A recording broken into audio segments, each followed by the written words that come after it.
Hey everyone, what's up? How's it going? This is Finite MTG, and today I'm going to be going over the Draftaway. So this was the event that I hosted where people entered a raffle of sorts to see if they would win, and if they did, they could draft with me the format of their choice. So what ended up happening is Jesse, or jnqt, a member of my Discord, ended up winning this raffle with a Chaos Draft. So that is why you see a Shards of Alara pack before you, as that is how the draft began for us.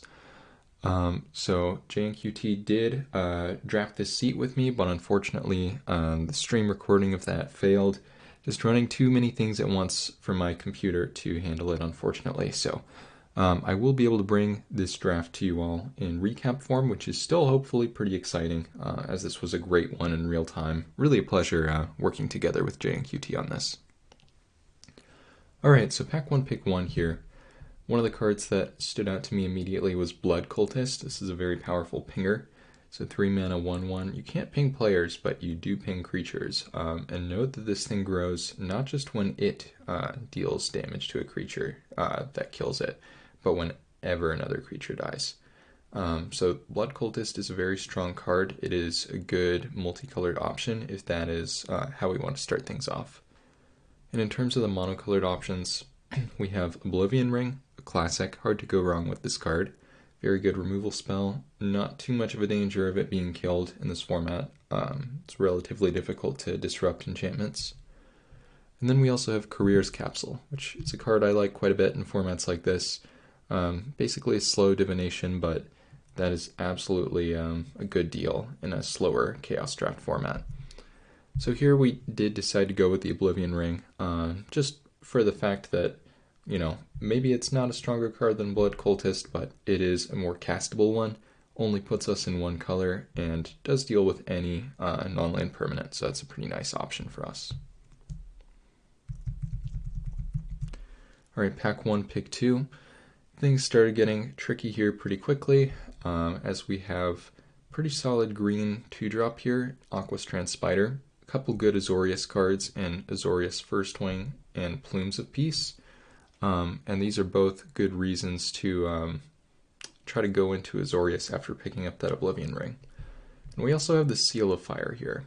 And Seal of Fire, although it may not look like anything special, this card is actually pretty good, just because removal is pretty hard to come by, hence taking that Oblivion Ring first, last pick.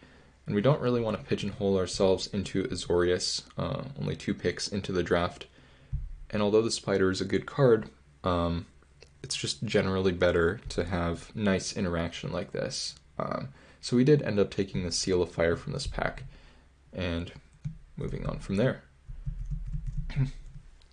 Alright, pack 1, pick 3. Get a pretty similar story here. There is a Shock in the pack. This is the instant speed form of Seal of Fire, if you will.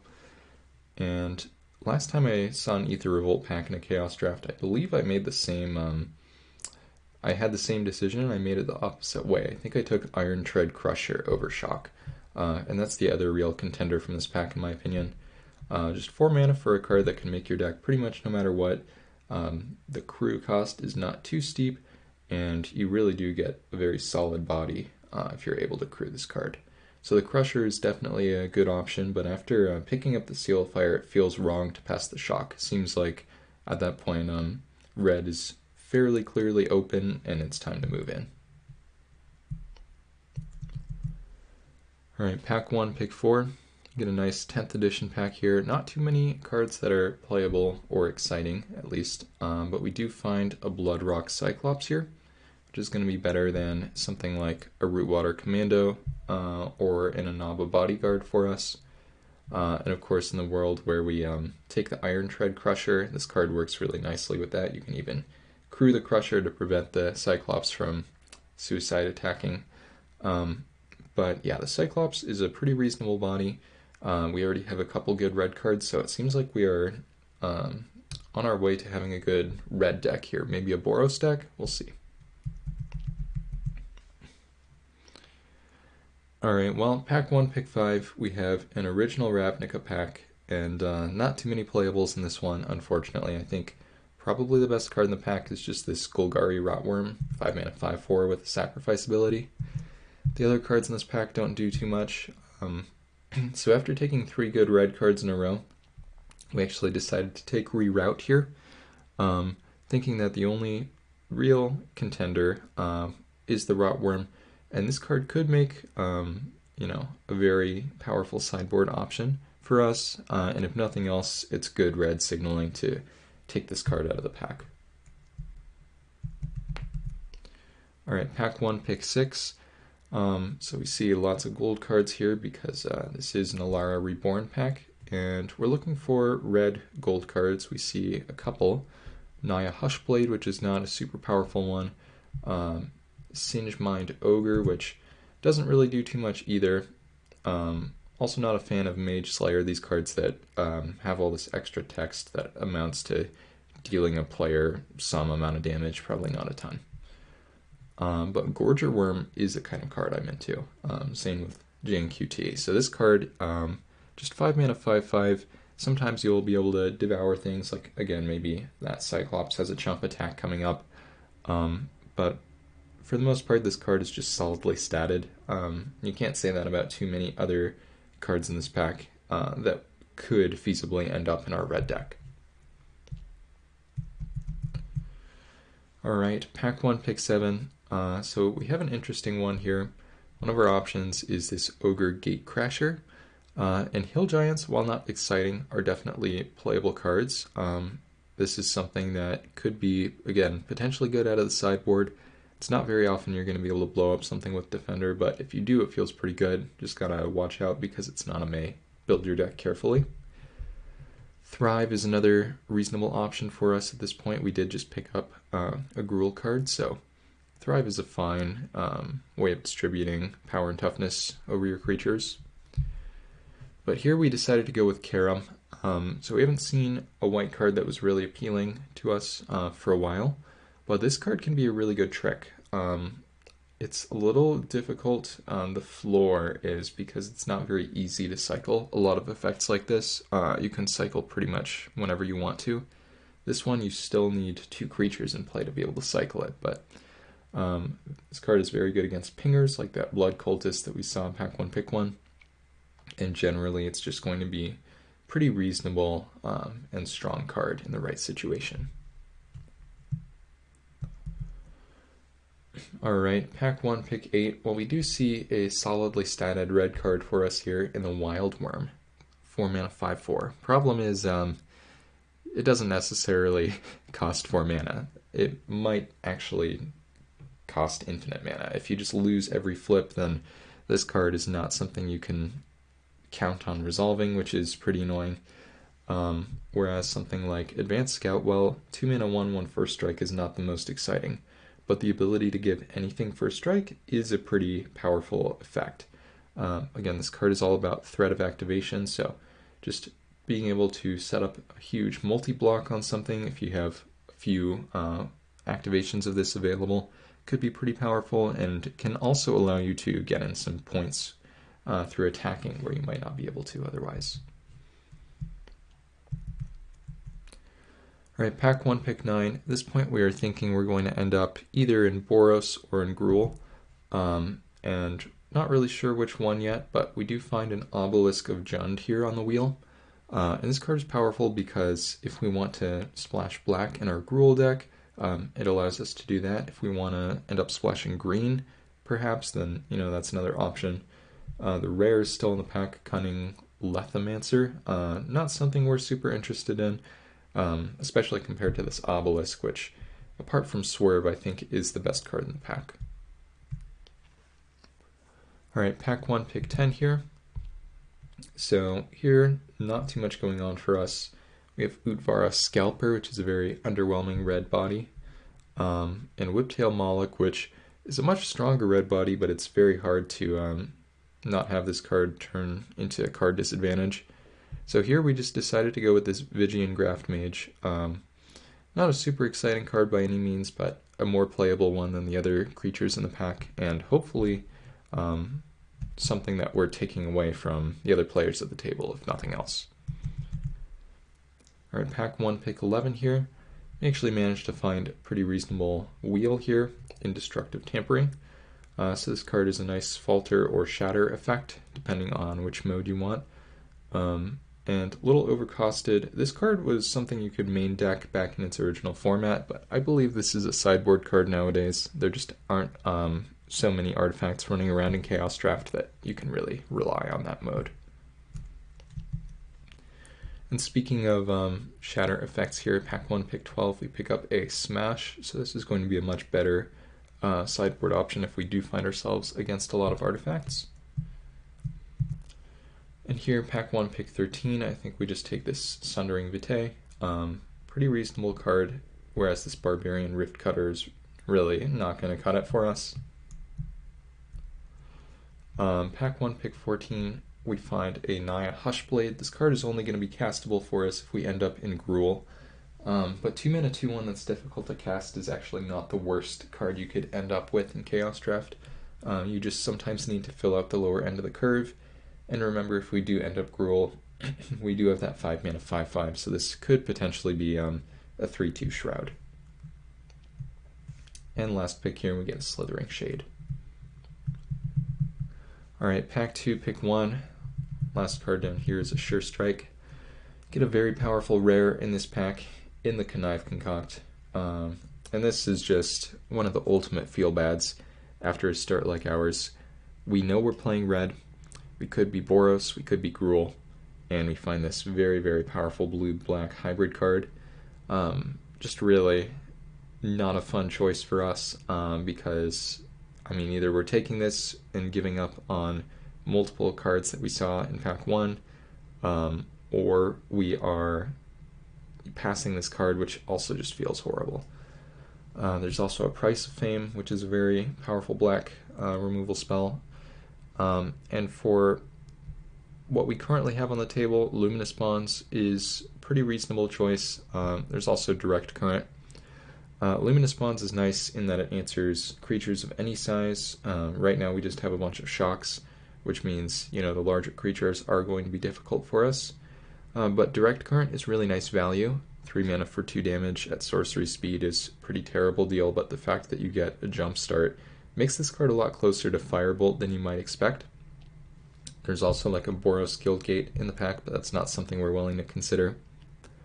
So after a lot of deliberation on this pick, jnqt convinced me to take Direct Current here over Luminous Bonds or Connive Concoct. And although at the time I was definitely, you know, unsure about this pick worked out very, very well in hindsight, and I think it may have actually been correct with or without hindsight.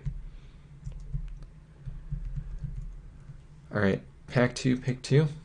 Beats keep on coming here. We see another kind of limited control magic in Domestication.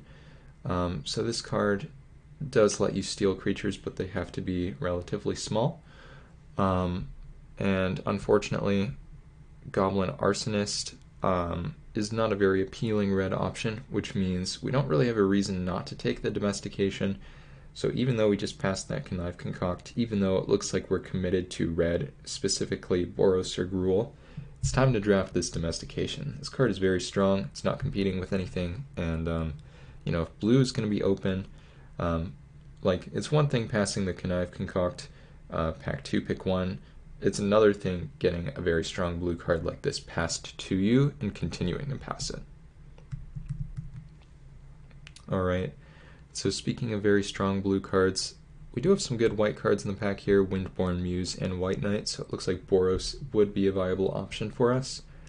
But instead we're just going to take this Echo Tracer. We're really going to double down on blue being open, take the card that I consider the strongest in this pack, and try to move along with some kind of Izzet deck, hopefully, that will end up with enough playables. Alright, in pack 2, pick 4, we do find another good blue playable here in Essence Scatter. Though this one does strain the mana base a decent amount, having our blue spells be cheap really makes things difficult.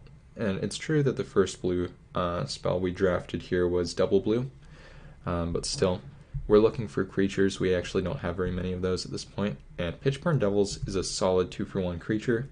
Can also trade up with like a Colossal Dreadmaw, something of that nature. So The Devils is going to be our choice here over this and Scatter. Alright, pack 2, pick 5, we find a Howling Mine in Kami of the Crescent Moon, but we have a couple probably better playables for us in the Aki Drillmaster and the Moonbow Illusionist. Problem with the Kami is the opponent gets the card first, so if they end up killing it or something like that, it just doesn't feel very good. It's also symmetrical, so really the ceiling for that card is not going to be super high in this format. But Moonbow Illusionist, this card, this is a very tricky card. 3 mana 2/1 flyer is definitely a playable stat line in Chaos Draft. And the ability, not flying, really has some fun applications. So we'll see if those come to fruition. Alright, so pack 2, pick 6. Nothing super exciting for us here in this pack. The blue cards, unfortunately, even though there are a few of them, none of them are super exciting for us. We see a nice card for Gruul if we ended up that way. Though, frankly, I think that Boros has been more open, generally speaking, in this pack. And it's kind of funny that if we did try to go the Gruul route, really our pulls to green would have all been gold cards. But here we decided to go with Breakneck Berserker. 3 mana 3/2 haste is a pretty nice stat line. Not super impressive by any means, but just looking for more solid playables like this, and again, more creatures, because we are really lacking some of those. Alright, pack 2, pick 7. This is a pretty easy choice for us.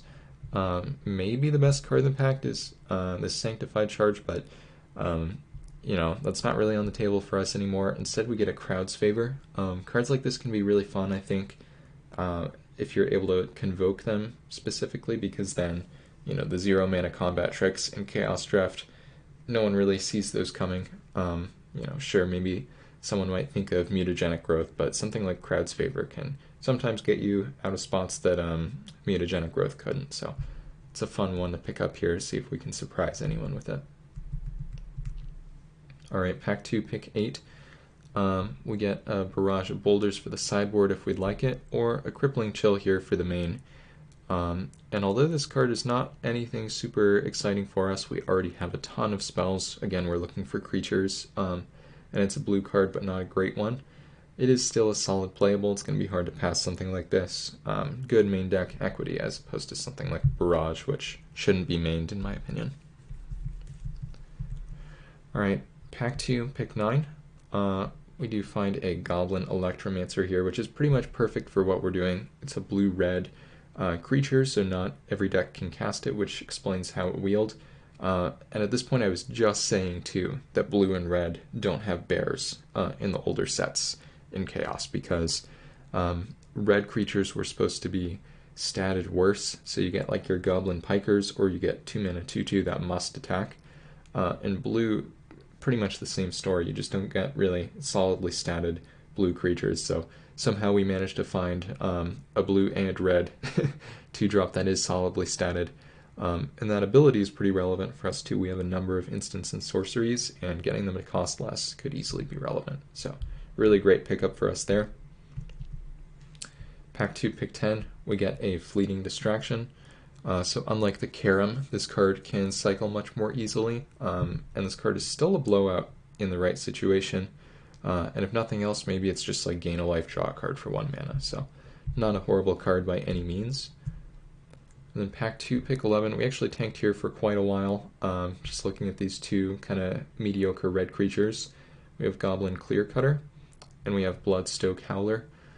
So the Howler is a morph. The morph is interesting because we do have Echo Tracer, so we could potentially confuse some opponents by having multiple morphs, which is always a fun sub-game. And if you do get to 7 mana, this thing attacks as a 6/4, so that can be pretty interesting. However, Goblin Clearcutter, we don't really have too many 4-drops at this point, and 4 mana 3/3 is fine. We did pass that Gate Crasher or whatever earlier, so I think it is time for us to pick up a Hill Giant. Alright, pack 2, pick 12. I make kind of a goofy pick here. Vile Rebirth is a card that generally I would not consider playable. I don't consider it playable in this format, but This is a card that I like for my 1 mana cube. My 1 mana cube has many small creatures, as you might have guessed, and this card can function as a 1 mana 2/2 flash, which can actually, you know, be card advantage if you're able to eat like a 1/1 or 1/2 attacker. And the graveyard hate can be relevant too in that format. So even though this card doesn't really do anything here, I thought it was just a nice little homage to a cube I'm working on. In pack 2, pick 13, we take Cut the Earthly Bond. So this card doesn't really do anything, but it is an interesting signaling pick.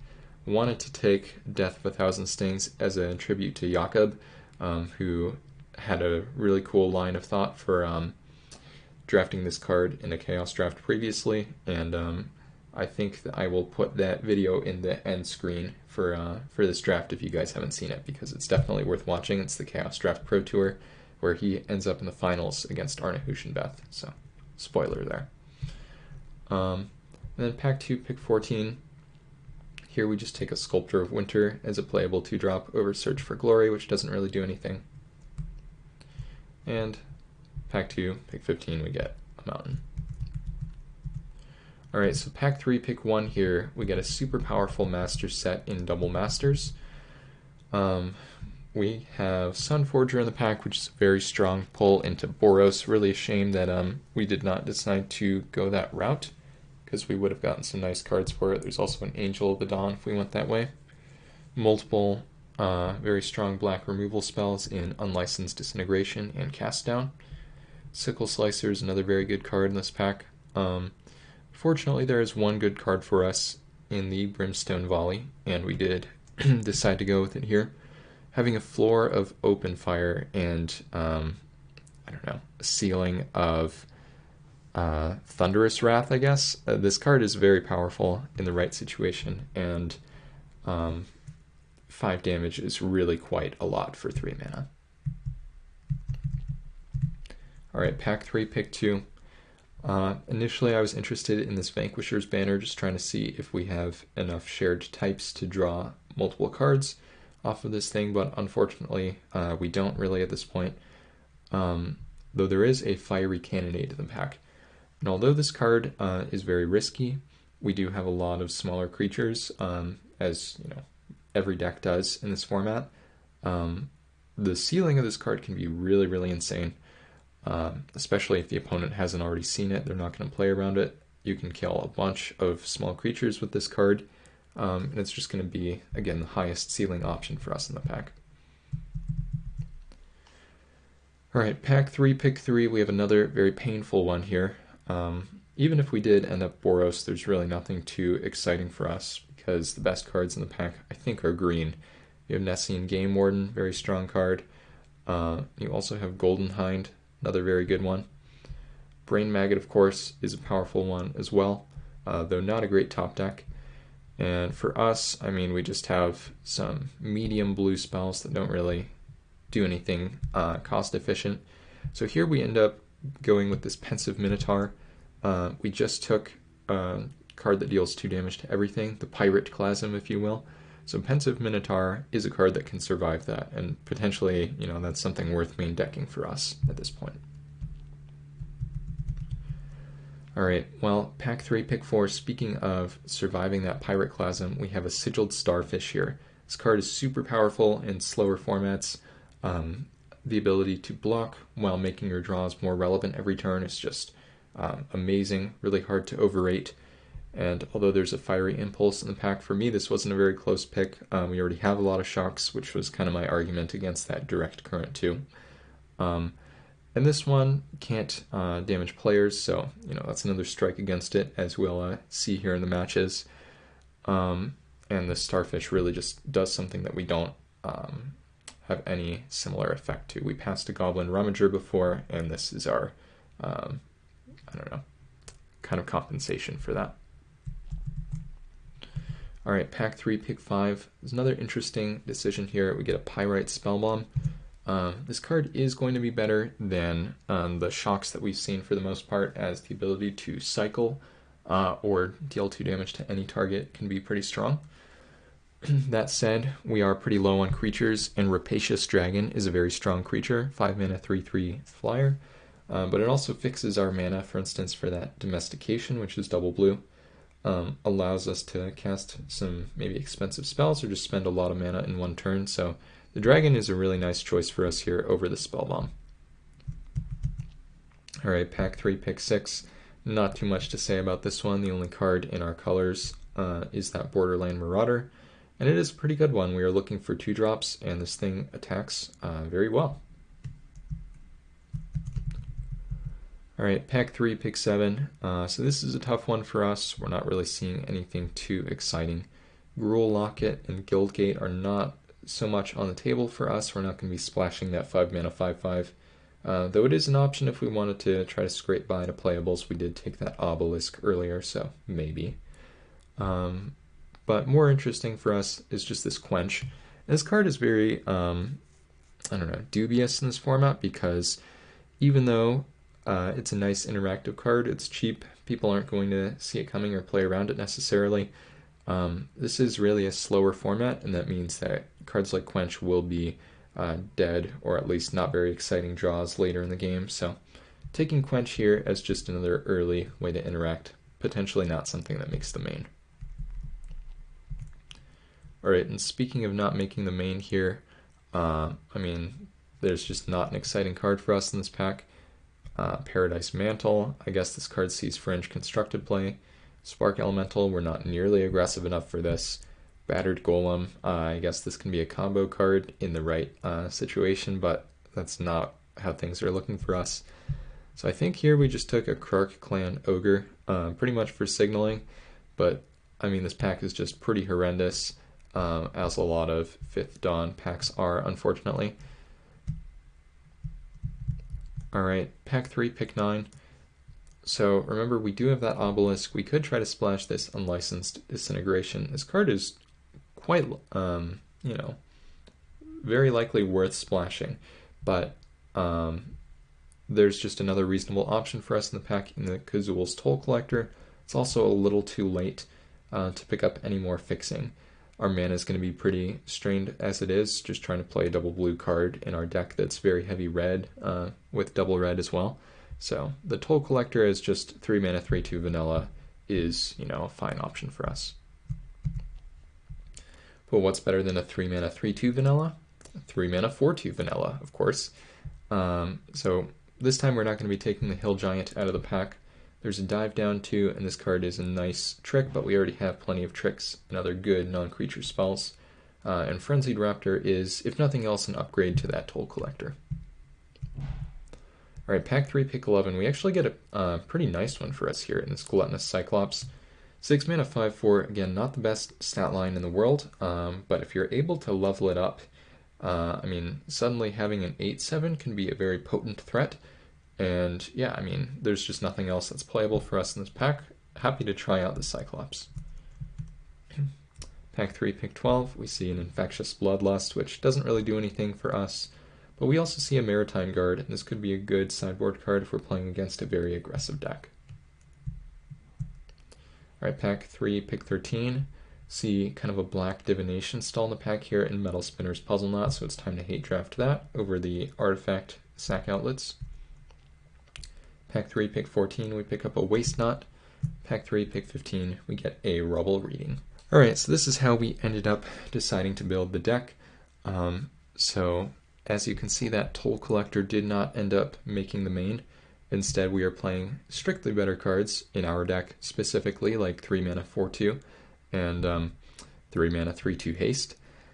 And so yeah, we have a lot of cards at 3 mana. We have a few cards to cast on 2, and also some cheap removal spells on 1, which can be pretty nice. We're really relying on the Rapacious Dragon and Gluttonous Cyclops for some late game, and hopefully that Sigiled Starfish will keep us in the games to make it late. Alright, so here we are for game number 1 of round 1, and we get this amazing hand. We have the Starfish, we have mana to cast Domestication, and we have the Cannonade, which doesn't kill the Starfish. So just about the perfect opening hand for us so far. Find a Seal of Fire, a little bit late, but don't even need to run it out here.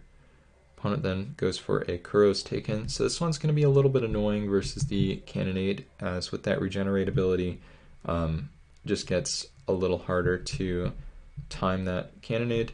But here we just play land past the turn. Opponent plays a Morph.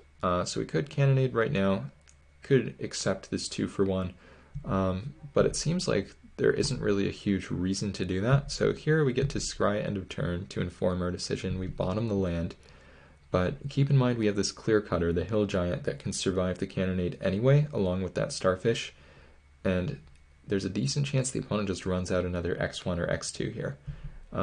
So we do develop our board here. This is a very well concealed Wrath at this point. And the opponent, unfortunately for them, develops another Morph. They also have a Pyrite Spellbomb, and so very importantly, this card cannot be sacrificed for free, otherwise the Cannonade would be enabling this. So we have to fire this thing off at sorcery speed. We don't have to worry about the regenerate anymore or the Spellbomb. So really getting hugely rewarded for our play here. This Cannonade is just absolutely backbreaking. So we fire it off, we drop the seal, attack for 3, and we're in very commanding position here. Opponent has a Deadly Visit on our Hill Giant, which is annoying, but not even too bad for us. The Starfish is, at this point, the more impactful card, I would argue, just because, you know, every turn we get to look for more action with our draw steps. So this was a very difficult scry, because, you know, of course there's a temptation to bottom it when the opponent has a Pyrite Spellbomb in play. But I decided, you know what, you know, we have to draw our spells to win the game, and even if our spells just trade off with theirs, you know, let's say we bottom this and just find 3 mana 3/2 haste. Like, we have to trade with the Spellbomb at some point. So we do accept the Raptor here. We play our land, opponent Spellbombs our creature, and we scry here end of turn. And now they will spend removal on this. They'll vanquish the weak here.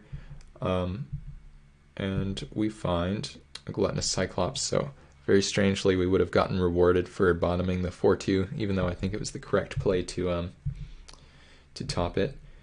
And now we do cast that Cyclops, 5/4 on an empty board. I think we're in very commanding shape here.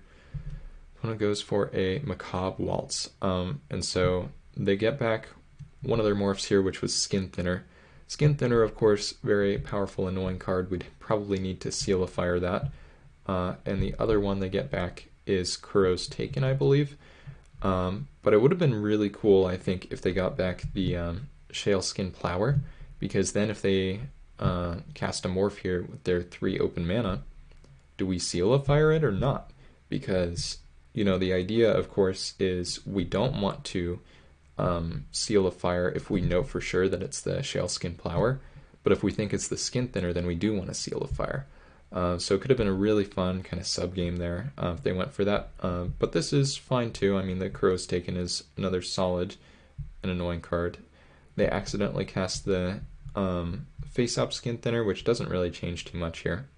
Because, of course, you know, the Morph sub-game is very interesting and very difficult, but we also have another way to interact with creatures in our hand. So it's never, you know, too challenging for us.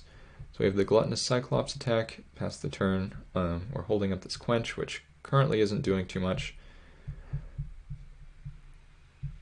And so now something really funny happens. So basically the opponent has us in this very, very strange spot where we don't have a profitable attack very easily.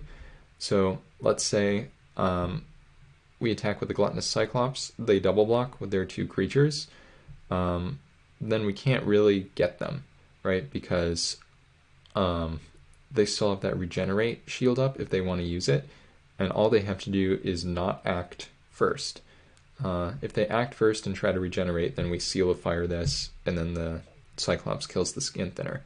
But if that doesn't happen, then we're in this just really annoying spot where, you know, even if we kill the Skin Thinner, this thing just bounces off the regenerated Kuro's Taken. And I didn't want to use the Brimstone Volley here either, so we actually went for just the Domestication here, as you might have been able to tell from the paying costs. And this is really nice because we're still holding up Quench. Get that annoying Kuros taken out of the way. Get to attack for 5 here, opponent's down to 7, and we already have 7 points of burn here. So, opponent has a Gloom Hunter. And with the Quench up, there's really nothing that can stop the Brimstone Volley here. Opponent has a Cast Down on our 5/4, which, we would want to Quench if we needed that to win the game. But since we have 2 points of burn here, plus 5 points of burn here, not to mention another 4 points of burn right here, just totally fine to let this resolve and end the game. So really nice things you can do when you have so much burn in your deck like this. Alright, back for game number 2 of round number 1. And we get this hand. This hand is definitely borderline. I think I decided to keep just because we can go kind of Gray Ogre into Hill Giant. The Morph is still a castable spell even without... Oh no, we did end up deciding to mulligan. Actually, yeah, that was probably a good choice. It's just very easy for us to whiff on the island. And so here we get to put back Mountain, and then we have a really nice hand with multiple shocks. The Quench, which is castable, and the Berserker, which any land can cast. So opponent just goes land pass, we go Seal of Fire. Opponent goes for the Immersturm Raider. We're going to try to avoid using the Seal of Fire on this. We'll use it if we have to, but now that we found this Pensive Minotaur, we're just trying to play that and block their 2/1. And keep in mind too that Seal of Fire, it's not like we have to use that end of turn. We can always use that whenever we want to. Opponent goes for a Morph here, so we're just going to Quench that. We just want to spend our mana, cast our spells. We counter the Shaleskin Plower, and we get to resolve here a Pensive Minotaur. Opponent has Rakdos Trumpeter, which is going to be a pretty rough one for us. They also have Brain Maggot, which is going to take our shock. So now if we want to, get value, we want to Seal of Fire that Brain Maggot and then shock something else. But we don't need to do that yet, once again. I think here, since we don't have a clear attack, we probably just played the Frenzied Raptor. Yep. And pass the turn. Opponent has another Morph. This time it is going to be the Skin Thinner, we're pretty sure. And that means it is time to Seal of Fire the Brain Maggot and shock the Skin Thinner. And sure enough, that's what it was. Now we're going to drop our Breakneck Berserker. And I think we went for just the attack with the Berserker, thinking that, if we attack with everything, then the Pensive is just going to bounce off the Trumpeter, the 4/2 is going to trade for the Immersturm, and it's much better to trade this 3/2 for the Immersturm than trade the 4/2. So we do this, and it happens. So it feels like we're probably ahead, maybe. Opponent plays Aspect of Gorgon on the Trumpeter, so it's a 2/6 Menace, Death Touch, very difficult creature to block, and we don't have many good answers to a 2/6, as you can probably tell here from this Brimstone Volley we find off the top. So we pass the turn here. Opponent goes for an Iron Tread Crusher. That card is another threat with 6 toughness, which means, we still don't have an answer to that. We do have Pitchburn Devils here, though, which can answer things with 6 toughness. It's not great against a Menace Death Toucher, but trades for the Iron Tread Crusher if we'd like to do that. Opponent has a Dothy Marauder, so very powerful creature, 3 mana, 3/1 Shadow, effectively unblockable, and can't block in this format. They attack with the Crusher. They ask us a super important question here, which we may have answered incorrectly, which is, do you want to get super greedy and put the 2/3 and the 4/2 on the 6/6, or do you want to be very conservative and trade Pitchburn Devils for the 6/6, which will happen pretty much no matter what. And remember, this opponent has shown us a ton of removal. That's one of the really good reasons to play red-black in Chaos. You do have access to a ton of removal. So one card that they showed us last game is Cast Down, which they have the mana to hold up here. Also, any shock effect, anything of that nature is going to be able to kill this if we do go for that double block.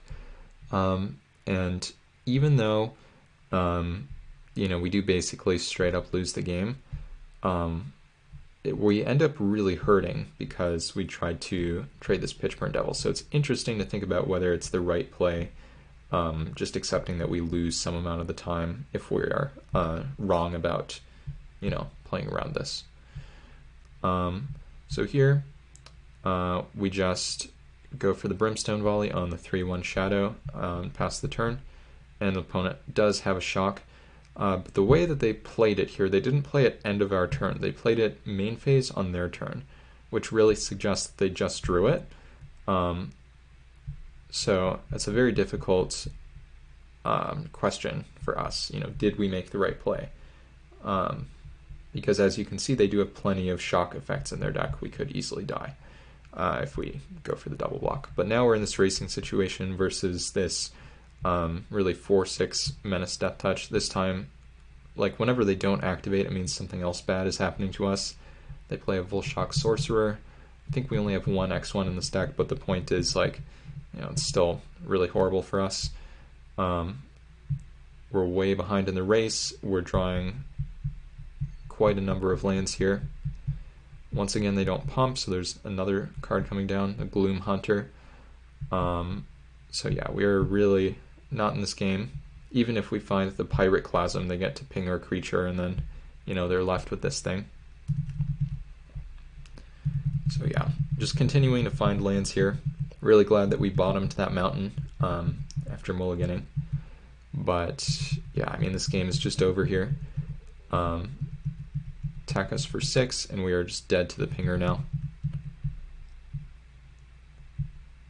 So yeah, we find a land, and that's game. Alright, game 3 of round number 1. We actually choose to draw first here, basically thinking that the opponent has so much removal, and we actually have quite a bit of it too, that the extra card goes a long way in this matchup. Not something you do super often, but specifically with these red-black decks that are really trying to get value, drawing first can feel very reasonable. Opponent punishes us a little bit with a 1-drop on turn 1 and a 2-drop on turn 2, the Brain Maggot. But it's not too horrible for us. We're able to develop out this Marauder. The really bad thing about the Brain Maggot is that they know about our tricks now. They know about Crowd's Favor, and they know about Quench. But we're not out of the game just yet. Opponent plays a Morph, does not attack. Even though they could, the Arsonist could trade here with the Marauder or trade with the Crowd's Favor if we were going to convoke that on blocks. But this time, we're going to attack. They're going to block with the Arsonist. We're going to use the Crowd's Favor now, so we trade that with the Arsonist. We do take a damage for our trouble here, but it means the Illusionist can now come down without getting pinged super easily. Opponent has a Gurmag Swiftwing, and we're really hoping that they don't have the Plower here. If they have the one that blows up a land, then we're very far away from our domestication. We are sort of in this race at this point, and we're able to drop the Illusionist now before anything too bad can happen. But unfortunately, it is the Plower, and we say goodbye to this island. The Moonbow Illusionist could fix our mana, but getting to double blue with that card is going to be very difficult. Fortunately for us, probably the best draw on the deck, we find an island off the top. So we're able to trade our 3/2 for theirs here. Remember, we can't attack this Illusionist into their 1/2 first striker. But we have kind of stabilized here, so that's pretty important for us. Opponent plays a Dross Crocodile. 4-mana 5/1 is not the most exciting body, but we really just have to trade with that in whatever way we can. Though this time we're going to Seal of Fire that Brain Maggot, get back our Pensive Minotaur, and play that. So pass back and forth. This is where being on the draw is really, really great. Having that access to one extra card could be the difference in this game. Opponent goes for a Vanquish the Weak on our Pensive, attacks for 1 in the air. And of course we can't afford to attack with our Illusionist because then the Dross has an attack. But we do find the land for Rapacious, and now we're pretty firmly in the driver's seat. Opponent no longer has an attack. And at this point we get to attack for 3 in the air, we get to drop the Gluttonous Cyclops, and we're still holding up Quench thanks to the treasure tokens from the Rapacious. Find a land, so now main phase here we're just going to level up this Gluttonous. Now it's an 8/7, so even if they put their 6 power in front of it, they can't kill it. Attack for 11, opponent's going to chump block, and now the Illusionist can even start thinking about attacking, but the opponent just scoops it up. So yeah, really crazy game, because it felt like we were way behind at the start, but the opponent's deck, doesn't really have the most closing power. They really need to rely on their removal spells, and they drew quite a number of lands here, kind of like we did last game. And yeah, choosing to draw first here was really a big part of winning this game, I think. Alright, here we are for game 1 of round 2. And we find this hand, which I think we kept. Can't really do too much better than this on the play. If nothing else, we do have the island for the Illusionist, and one of the mountains can be converted into just the second half of Direct Current. So here we made kind of a weird play. We developed the Pensive Minotaur. A lot of times in the spot you'd cast Illusionist because we are choked on blue mana and the Evasive Body is more likely to get in. But we thought that the Pensive was more likely to survive against a red deck. And here we go for the Moonbow, holding up Crowd's Favor.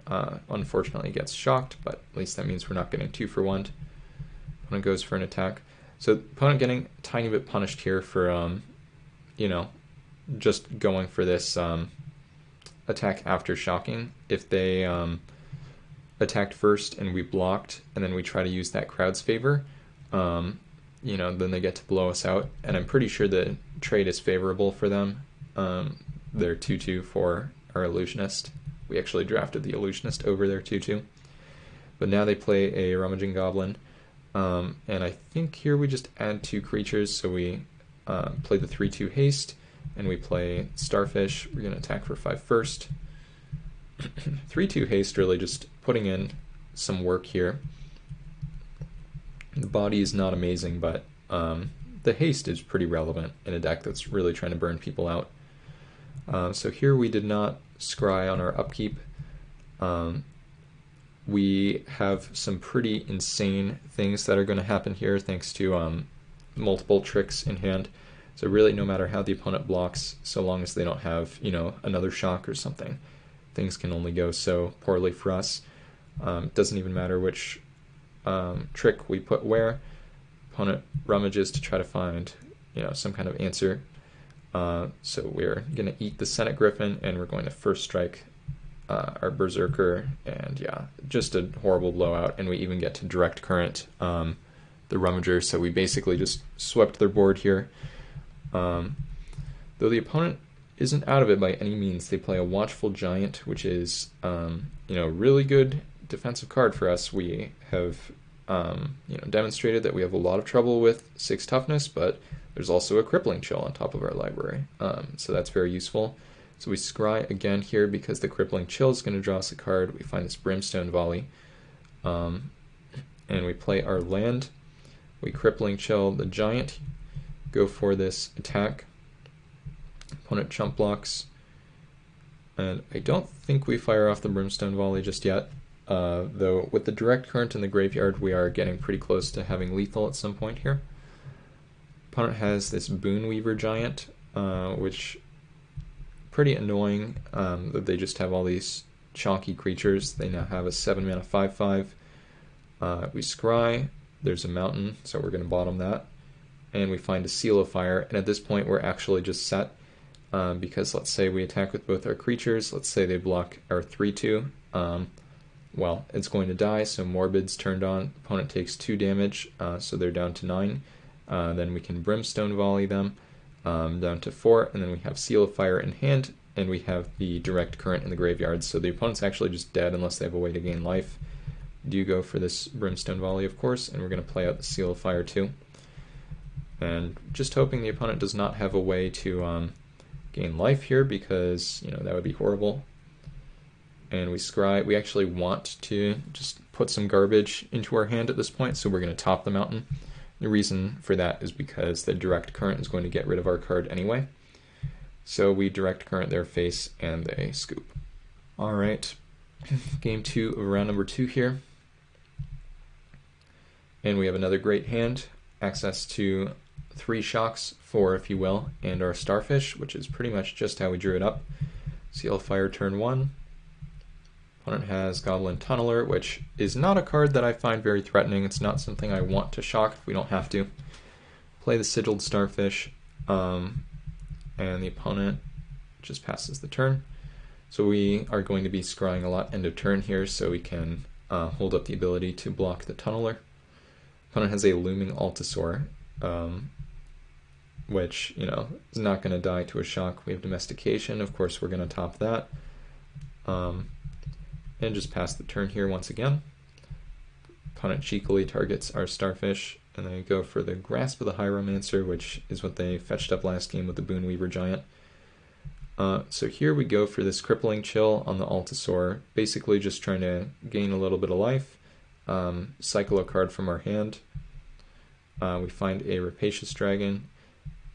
Kind of annoying that we didn't get to scry before casting the Crippling Chill, but we wanted to, you know, maintain that 1 life, or retain the 1 life that we would lose to the Tunneler. So now we bottom a land, we get to cast the Rapacious Dragon, and Gluttonous Cyclops is coming. We can cast that off of treasure if we don't find a land. So really we're just in amazing shape here. Opponent has to give unblockable to their already evasive card. I think we bottomed the Electromancer, I don't remember. Yeah, we did. And we find land, which is pretty nice for us. So I think we go for an attack for 3 here, and then just develop the Cyclops. And the Cyclops can attack through their Altasaur, which is pretty nice, because once we level up, we do have a very powerful creature. They go for this, and they're going to, yeah, basically guarantee getting in 2 damage here, which is fine, along with the extra damage from the flyer. Fiery Cannonade, not looking so good in this spot, so we're going to bottom that. And here, scry again on our upkeep. This time we find Echo Tracer, which is just really excellent, because we would be kind of tempted to level up our Cyclops here, but now we don't even need to do that. Now we can play Echo Tracer, and you know, if they have some kind of combat trick, then we can blow that out with the Echo Tracer. If they have a removal spell on our Cyclops or our Flyer, we can just save those with the Echo Tracer. So really powerful card to have, and the opponent scoops it up here, which makes sense because, you know, we are in an extremely commanding position. All right, here we are for game number 1 of round 3, the finals here.